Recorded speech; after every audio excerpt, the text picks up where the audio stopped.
കോഴിക്കോട് ചക്കിട്ടപ്പാറ പഞ്ചായത്തിലെ ജോസഫ് ഏട്ടൻ എന്നോട് പലരും ചോദിക്കും, ഈ ജോസഫ് ഏട്ടനെ വിടാറായിട്ടില്ലെന്ന്. ഞാൻ വിടില്ല. അടുത്ത നിയമസഭാ തെരഞ്ഞെടുപ്പ് വരെ ഞാൻ സംസാരിക്കാൻ ഉദ്ദേശിക്കുന്ന ഒരു മനുഷ്യന്റെ പേരാ ജോസഫ് എന്ന് പറഞ്ഞ കോഴിക്കോട് ചക്കിട്ടപ്പാറ പഞ്ചായത്തിൽ 6 മാസക്കാലം ക്ഷേമ പെൻഷൻ കുടിശ്ശികയായപ്പോ പച്ചക്കറി കടയിലെ, പലചരക്ക് കടയിലെ, മെഡിക്കൽ ഷോപ്പിലെ കടം കൊടുക്കാൻ പറ്റാതെ ആത്മഹത്യ ചെയ്ത മനുഷ്യൻ. ആ മനുഷ്യൻ ക്ഷേമ പെൻഷൻ ഗുണഭോക്താക്കളുടെ പോരാട്ടത്തിന്റെ രക്തസാക്ഷി കൂടിയാ. 64 ലക്ഷം മനുഷ്യർ ക്ഷേമ പെൻഷൻ 6 മാസം കുടിശ്ശികയായപ്പോ പിച്ചച്ചട്ടി എടുത്ത് തെരുവിൽ സമരം ചെയ്തതിനു ശേഷം കേരള ഹൈക്കോടതിയിൽ പോയി പരാതി കൊടുത്തപ്പോ ഈ സർക്കാർ പറഞ്ഞത് എന്താ? ഇത് ഞങ്ങളുടെ ഔദാര്യമാണ്, നിങ്ങളുടെ അവകാശമല്ല എന്നാ. എന്നിട്ട് തെരഞ്ഞെടുപ്പ് പ്രഖ്യാപിക്കുന്നതിന്റെ തൊട്ട് തലേന്ന് വന്ന് 400 രൂപ അധികം പ്രഖ്യാപിച്ചിട്ട് മുഴുവൻ സാധാരണക്കാരും ഞങ്ങളെ പിന്തുണയ്ക്കുമെന്ന് ഇവരങ്ങ് പറയുക. നമ്മൾ പേടിക്കണോ? നമ്മൾ പേടിക്കാൻ പാടില്ല. 6 മാസക്കാലം കുടിശ്ശികയായപ്പോ മരിച്ച മനുഷ്യരെ കുറിച്ച്, 6 മാസക്കാലം കുടിശ്ശികയായപ്പോ തെരുവിൽ സമരം ചെയ്ത മനുഷ്യരെ കുറിച്ച്, 64 ലക്ഷത്തോളം മനുഷ്യർ ആ 6 മാസക്കാലം എങ്ങനെ ജീവിച്ചു എന്ന് അന്വേഷിക്കാത്ത സർക്കാരിന്റെ അവഗണനയെ കുറിച്ച് കൂടി ഈ തെരഞ്ഞെടുപ്പ് സമയത്ത് നമ്മൾ സംസാരിക്കണം. കെട്ടിട നിർമ്മാണ തൊഴിലാളികൾ, കർഷക തൊഴിലാളികൾ, മോട്ടോർ തൊഴിലാളികൾ അടക്കം വിവിധ തൊഴിലാളികളുടെ ക്ഷേമനിധികൾ 18, 19, 21 മാസമായിട്ട് 28,000-ഓളം രൂപ, 4 ലക്ഷത്തോളം മനുഷ്യർക്ക് 21,000-ഓളം രൂപ കുടിശ്ശികയാക്കിയ സർക്കാരിന്റെ പേര് പിണറായി വിജയന്റെ സർക്കാർ എന്നാ. അത് പറയണ്ടേ?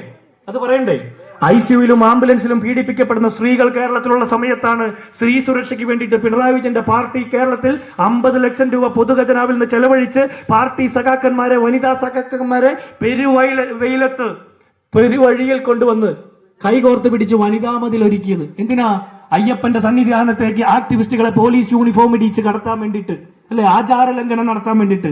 അതേ സർക്കാർ കേരളത്തിലെ സകല മനുഷ്യരെയും 9.5 കൊല്ലക്കാലം കൊള്ളയടിച്ച് സാധാരണക്കാരന്റെ പോക്കറ്റ് കാലിയായി എന്ന് തോന്നിയപ്പോൾ ശബരിമല ശാസ്താവിന്റെ സ്വർണ്ണപ്പാളി വരെ കട്ടുകടത്തുന്ന രീതിയിൽ, കാണിക്ക കട്ടുകടത്തുന്ന രീതിയിൽ മുന്നോട്ട് പോകുമ്പോൾ നമ്മൾ രാഷ്ട്രീയമല്ലേ പറയണ്ടേ?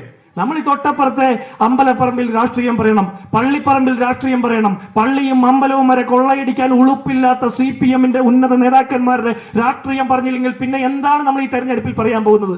നമ്മളെ ബാധിക്കുന്ന പ്രശ്നങ്ങൾ, പാവപ്പെട്ടവർ വീടില്ലാതെ ഗതികെട്ട് കിടക്കുന്ന സമയത്ത്, മേൽക്കൂരയില്ലാത്ത വീട്ടിൽ ടാർപോളിൻ ഷീറ്റ് വിരിച്ച് ആകാശം കണ്ട് ചോർന്നൊലിക്കുന്ന പെരക്കകത്ത് കിടക്കുന്ന സമയത്ത്, മഞ്ഞും വെയിലും കൊണ്ട് കിടക്കുന്ന സമയത്ത് 1,26,000 കുടുംബങ്ങൾ ലൈഫ് മിഷന്റെ ഗുണഭോക്തൃ ലിസ്റ്റിൽപ്പെട്ട് പേര് കിട്ടിയ രജിസ്റ്റർ ചെയ്യപ്പെട്ടിട്ട് വീടിന്റെ അടുത്ത ഗഡു കിട്ടാതെ ഗതികെട്ട് കിടക്കുന്ന സമയത്ത് 5,000 കുടുംബങ്ങൾക്ക് വീട് വെക്കാനുള്ള പണം കൊണ്ട് സർക്കാരിന്റെ 4ാം വാർഷികാഘോഷത്തിന് 200 കോടി രൂപ പൊടിയൊടിച്ച് 14 ജില്ലകളിലും ആഘോഷ മഹാമഹം നടത്തിയ പിണറായി വിജയൻ സർക്കാരിന്റെ ധൂർത്തിനെ കുറിച്ച് നമ്മൾ പറയണ്ടേ? 3,000 കുടുംബങ്ങൾക്ക് വീട് വെക്കാനുള്ള പണം കൊണ്ട് മഞ്ഞക്കുറ്റിയിട്ട കേരയിൽ പദ്ധതിയെ കുറിച്ച് നമ്മൾ പറയണ്ടേ? 375 കുടുംബങ്ങളുടെ വീടെന്ന് പറഞ്ഞ സ്വപ്നം കാറ്റിൽ പറത്തിക്കൊണ്ട് പിണറായി വിജയന്റെ ചിരിക്കുന്ന മുഖം ദേശീയപാതയോരത്ത് ഫ്ലെക്സ് അടിച്ചു വെച്ച 15 കോടി രൂപയുടെ പദ്ധതിയെ കുറിച്ച് പറയണ്ടേ? പിണറായി വിജയൻ ഒന്ന് ചിരിക്കണമെങ്കിൽ പോലും കേരളത്തിന്റെ പൊതുഖജനാവ് കൊള്ളയടിക്കേണ്ട ഗതികേടിലേക്ക് കേരളം എത്തിച്ചേർന്നിരിക്കുന്നു. പിണറായി വിജയൻ ഒന്ന് ചിരിച്ച ഫ്ലെക്സ് അടിച്ചു വെച്ചപ്പോ 375 കുടുംബങ്ങളുടെ വീടെന്ന് പറഞ്ഞ സ്വപ്നമാണ് കാറ്റിൽ പറത്തപ്പെട്ടത്.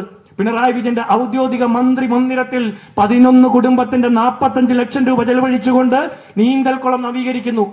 അതുകൊണ്ട് പ്രതിഷേധിക്കണം. പ്രതിഷേധമുള്ളവർക്ക് മാത്രമുള്ളതാ തെരഞ്ഞെടുപ്പിൽ നമ്മൾ പ്രതിഷേധിക്കേണ്ടത് ഏറ്റവും വലിയ ജനാധിപത്യപരമായിട്ടുള്ള സമരമാർഗം അവലംബിച്ചുകൊണ്ടാണ്. ആ സമരമാർഗത്തിന്റെ പേര് സംസാരിക്കുക എന്നുള്ളതാണ്. വരുന്ന ഡിസംബർ 9-ാം തീയതി നമ്മുടെ പോളിംഗ് ബൂത്തിലെ ആദ്യത്തെ മനുഷ്യൻ തൊട്ട് അവസാനത്തെ മനുഷ്യൻ വരെ ക്യൂ നിന്നുകൊണ്ട് കോൺഗ്രസിന്റെ, ഇന്ത്യൻ നാഷണൽ കോൺഗ്രസിന്റെ കൈപ്പത്തി ചിഹ്നത്തിൽ ചൂണ്ടുവിരലമർത്തി വിജയിപ്പിക്കുന്നത് വരെ സംസാരിച്ചു കൊണ്ടിരിക്കണം.